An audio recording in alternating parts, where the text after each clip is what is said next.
তো আমরা সকালবেলা পিটি করার পরে লাট বাগানে পুরো এক চক্কর পিটি করার রান করার পরে তারপরে গান্ধীঘাটে একটু আসলাম। এখানে পিটি করা হবে রোজ। এখানে লাট বাগানে এক চক্কর মারার পরে এখানে গান্ধীঘাট আসা হয়, এখানে পিটি করা হয়।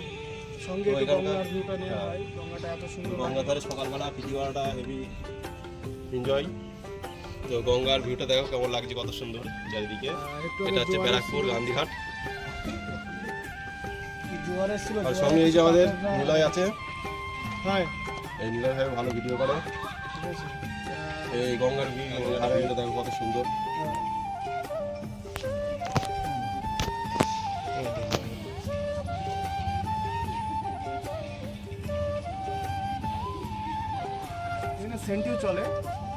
এখানে রোজ সেন্টি থাকে, এখানে সেন্টি ডিউটি। তো বিকাল সন্ধ্যা 6টার পর আর কাউকে ঢুকতে দেয় না। আমাদের এখান থেকে সেন্টি দেওয়া হয়। হ্যাঁ, এত সুন্দর একটা পরিবেশ। ওপারে গেলে আমাদের চুচুড়া মানে হুগলি উঠছে, ওদিকে হুগলি, এদিকে হচ্ছে শেওড়াফুলি ঘাট, এদিকে চলে যাচ্ছে। আর ওই যে দক্ষিণেশ্বর বেলুন মঠ, ওখানে দক্ষিণেশ্বর আছে না, এদিকে বেলুন মঠের ওই যে বড় বড় বিল্ডিংগুলো দেখতে পাচ্ছ, ওরা দক্ষিণেশ্বরের। আর এইদিকে একটা মন্দির আছে, ওই মন্দিরটা কি বেশ, সেটা অন্নপূর্ণা মন্দির নাকি? অন্নপূর্ণা মন্দির আমাদের এই সাইডে।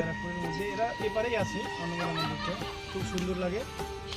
আর গঙ্গার ওপারে আছে চুচুড়া হুগলি। আর ওই যে বেলুন মঠ দেখা যাচ্ছে, ওই বড় বড় বিল্ডিংগুলোর পাশে যে বিল্ডিংটা, ওটা হচ্ছে বেলুন মঠ। আর এই দিকটা যাচ্ছে শেওড়াফুলি ঘাট। হ্যাঁ, এটা শেওড়াফুলি ঘাট আছে।